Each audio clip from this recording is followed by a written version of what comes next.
Welcome to the Lovely Dots podcast, where we believe that our words matter. Giving you proof that you can change the world one word at a time. And you get to be 100% real. So let's have fun.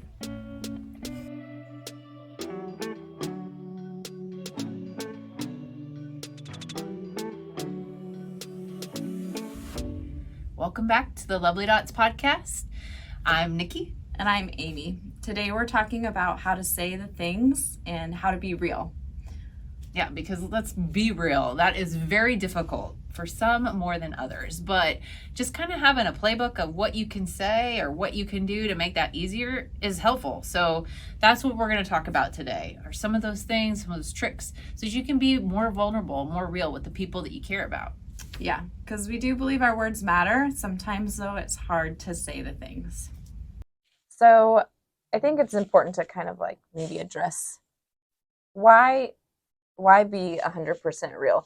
And is that even possible to do?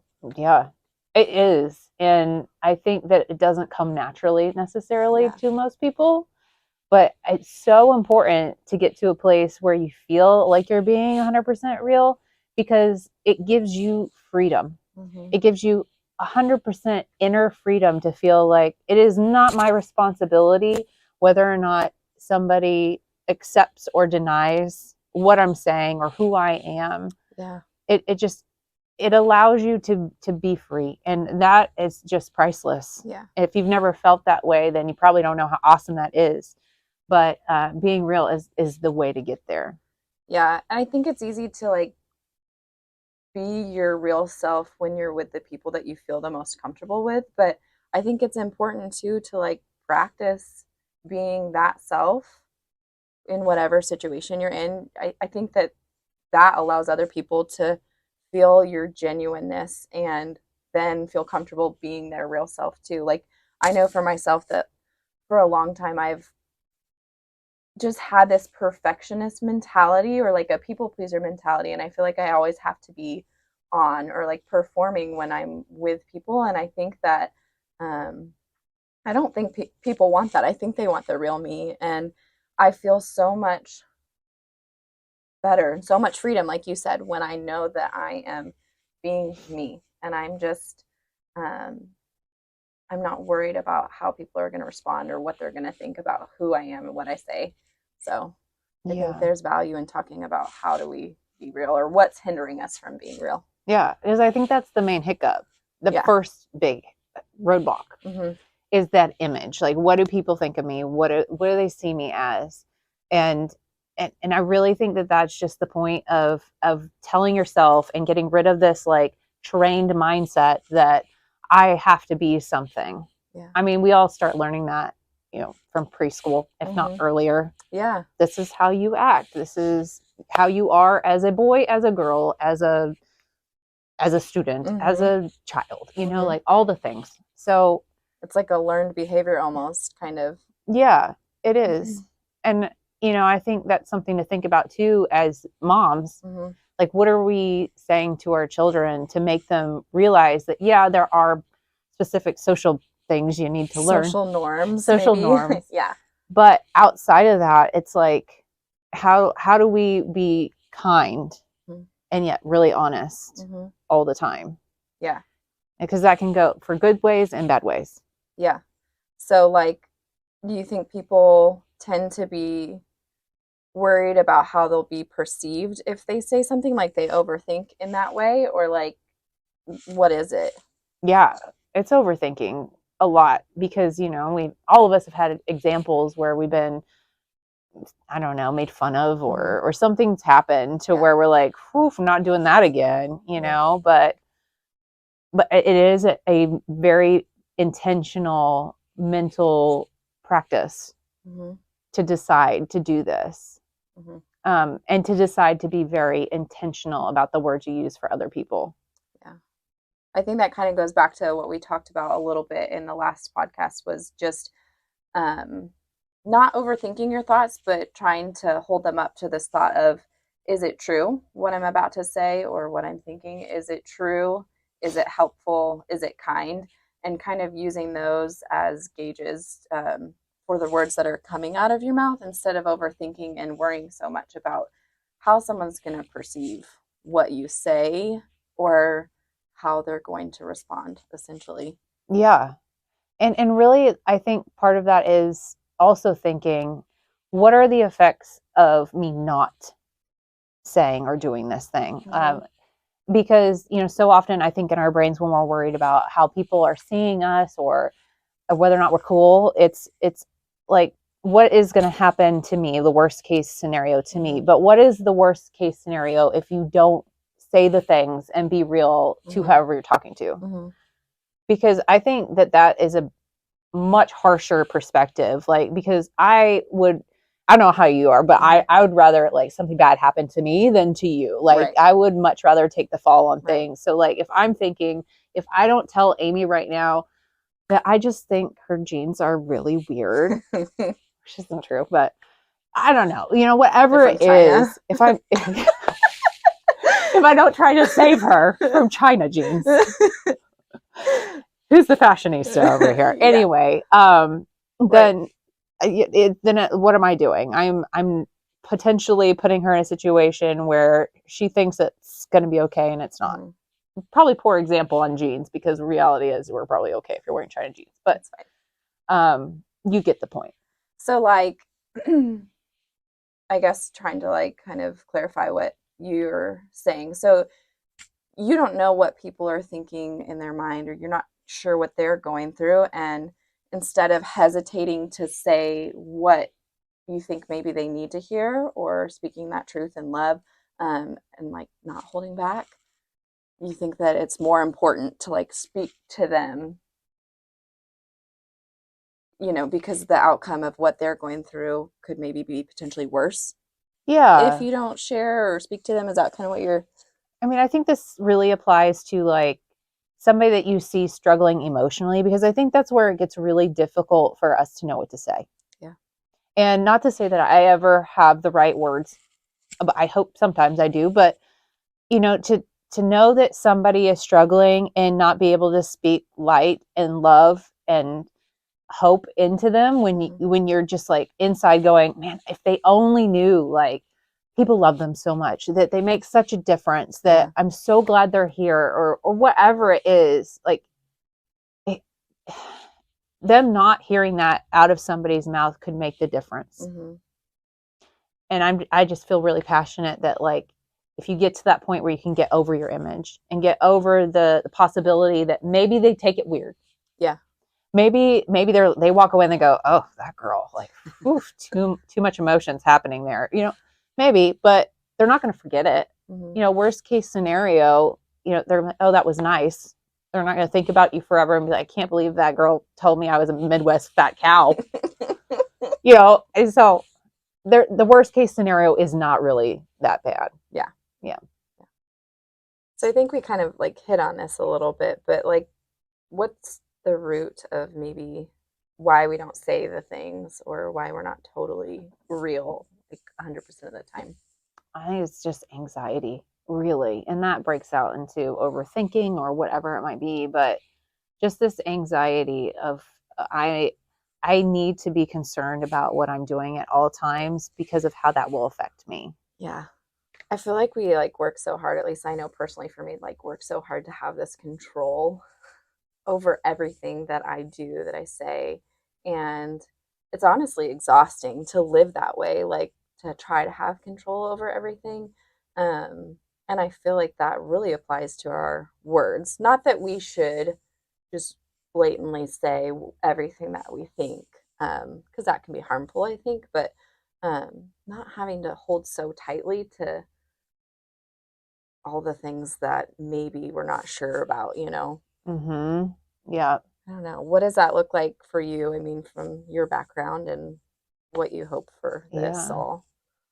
Well, honestly, it's I have become the weirdo. Is it's kind of what it is. What do you mean? I have become the weirdo. I'm the person that I will see somebody at the gas station and I'll be like, she has great hair today. Mm-hmm. She is killing it. And I am not afraid now, after practice of doing this for so long, to go up to her and be like, hey, you're killing it. Like, this is great. And it's like, I would say like there's a 20% time where people are like, They give you weird looks. get away from me. What do you want? Like she needs gas money Yeah, or something right now. she's hungry or something is happening. Yeah. But and it's funny because that like happens way more in New York than Yeah. it does here. Here people are so nice. They're like, "Oh, thank you, honey." Like, I get a honey or sweetheart like Aw. half the time. Midwest versus the New York City life. I feel like it's a little bit different. It's a lot a bit different. I can't speak from experience. You can. Oh my gosh.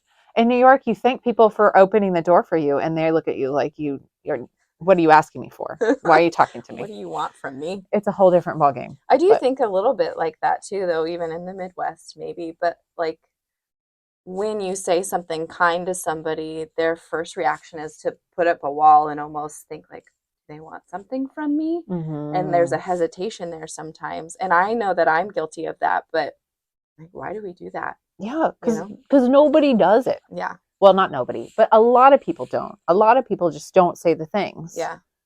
And like I can think of so many times where it's just been like a one phrase or just somebody being kind and randomly that has literally changed the course of my week, my whatever it was. And I'm sure you can too. Yeah.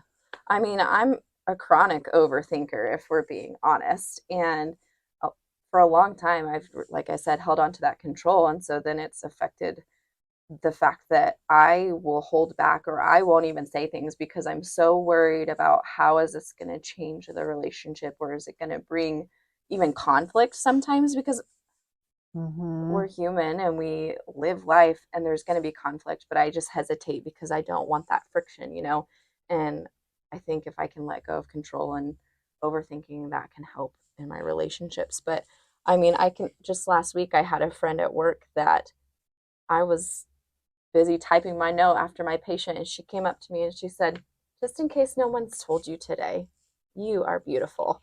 And I was like, not expecting that. And, I don't ask for that from people. It makes me feel a little uncomfortable, honestly.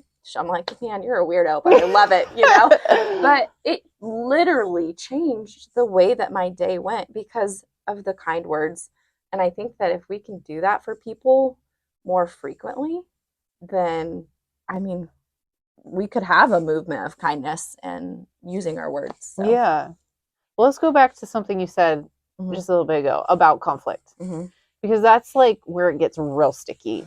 Like how do you be real with people in situations where you're like, well, I know this is not going to go well. And I'd much prefer to just avoid it, which, I'll be honest, I've been guilty of before for sure. Do you have any methods that are your go-to of like how to say the thing? Because you always hear the sandwich method, it's like nice thing, real thing. Nice thing. And hopefully they take it well. But have you had good experience with that? Or? I'm going to tell you, not really, because my husband is too smart for his own good. Yeah. And so you start with the nice thing and he'll be like, what do you really have He already knows. He already knows. He's like, what do you want? Yeah. Are we about to fight? Yeah. Yeah. I mean, I will say for me, that is something that I'm really working through. I am, like I said, not a person that likes conflict, and I'm married to a man who is so kind and so gracious, but does not like conflict either. So anytime that like I'm like not ready to fight, but like ready to like talk, he's like backing away slowly, like, what are we going to talk about here? And we're still trying to figure it out, and I've learned some things not to do. I'm still figuring out how to have an effective conflict, I would say. So maybe that can be a topic that we talk about later and continue this and discover a little bit more. So okay, that's a good idea, because I can feel that we're digging into a big nutshell there. I have a thing that I was thinking about the other day. We should take bets on how long it's going to take for our husbands to actually listen to our podcast and see, if they're going to hear this and respond to us or talk to us at all. I think it's going to take mine not that long. Really? But not that long being like maybe within the month that it comes out. Yeah. I don't know that my husband's going to listen to it. In all honesty, we'll see. We'll see. So. Yeah, we'll see. I'll be like, Amy, you should watch this so I can win the bet. Yeah. But Cheater. yeah, I know. So we've talked about the things that hinder us from saying the things and being real. But what are some practical steps that we can try to implement in our life so that we're doing better about saying the things? Yeah. Number one is absolutely do it immediately. Okay. Because, like we talked about earlier, overthinking is one of the number one things that is going to stop most people. So if you're thinking, hey, I need to tell that girl that she looks awesome today, or she does, and I don't know her or whatever, just do it. Just go do it. Be the weirdo. All right. I am not afraid to be the weirdo anymore. I will forever be the weirdo, and that is fine. We Like, need to make t-shirts to say be the weirdo. oh, we should. We should. T-shirts. Stickers. Yeah. So doing it immediately. Yes. Start now. Don't wait till tomorrow. Okay. So Yeah. anything else that we can try to do? Yes. So number two, do it often, because it's a practice thing. It's something that you have to do often to feel comfortable. It's like the more you do it, the more it doesn't feel weird. The more it's just who you are. Yeah. And I think that, like, all of us are thinking these awesome things or real things that we really do want to convey. We just don't. So it's not like we're being inauthentic. It's just, we need to practice doing it. So do it often. Yeah, I think if we're able to like practice that more often and people see that in us, then I think that's going to prompt them to change and like have more willingness to also say the things. Any other advice on how to say the things? Yeah, I think, kind of back to what we were talking about, just be intentional about it, because it's not something that you just do naturally. It's something you're going to have to decide, okay, this is worth changing in myself. This is worth practicing doing. I need to be intentional about it. So like sometimes that may mean at the get-go, like, okay, I'm going to pick 3 people today. Yeah. And when I think this, I'm going to say it right away. Start to rewire those neural pathways that we were talking about earlier, and about those, the thoughts that we already have that aren't necessarily positive, and to just train ourselves to do it. Yeah. So yeah, that would be my 3-step process. Do it immediately, do it often, and be intentional. Yes. Okay. Exactly. I think that's doable, right? Yeah. I think it's going to put people out of their comfort zone a little bit. I know that will be a little bit hard for me because it's like letting go of that control. But I think practice makes better. Yeah. Practice doesn't make perfect. It doesn't mean you're going to be totally good at it. But the more often that we say the things and the more often that we're real, the better at it we're going to get. Yeah. Yeah. And I think it's almost measurable. Like, this is something that I think is awesome to keep in your gratitude journal, or if you're a journal girl or guy, that would be awesome to keep all your notes of like, okay, today I stepped out and 1, 2, 3, here were my people. Yeah. And I know for me too, something interesting that has happened in the past when I first started doing this and deciding that I was going to be more intentional about it, I could look back at my notes.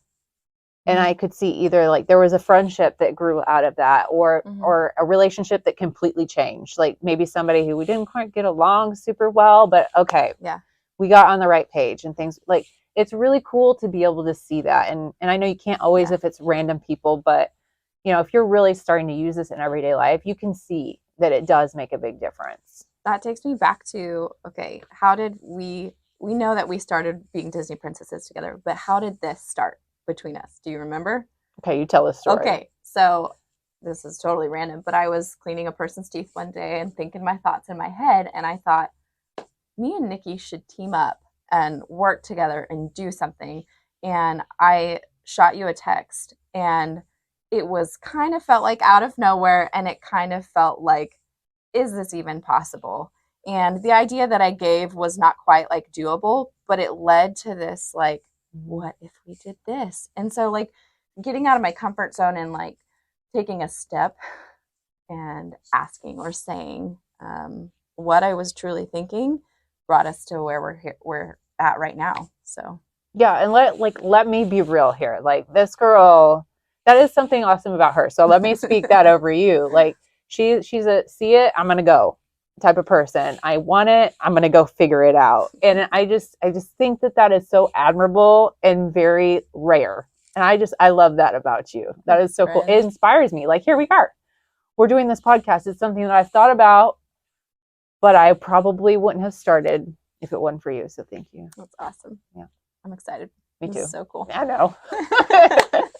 Well, thanks for tuning in and listening today about how to be real, how to say the things. Hopefully, some of the stuff that we shared was helpful for you. And we hope that you keep coming back. So, yeah, we're excited to talk about way more. But in the meantime, please like and subscribe, and also feel free to share, especially if you know somebody who is wanting to get out there or wanting to just feel a little bit more part of a community. If they want to feel more loved, because the first step to feeling more loved is to put more love out there. So yeah, maybe that's your step for today. do it immediately. Do it immediately and be intentional. Yeah. Thanks, guys.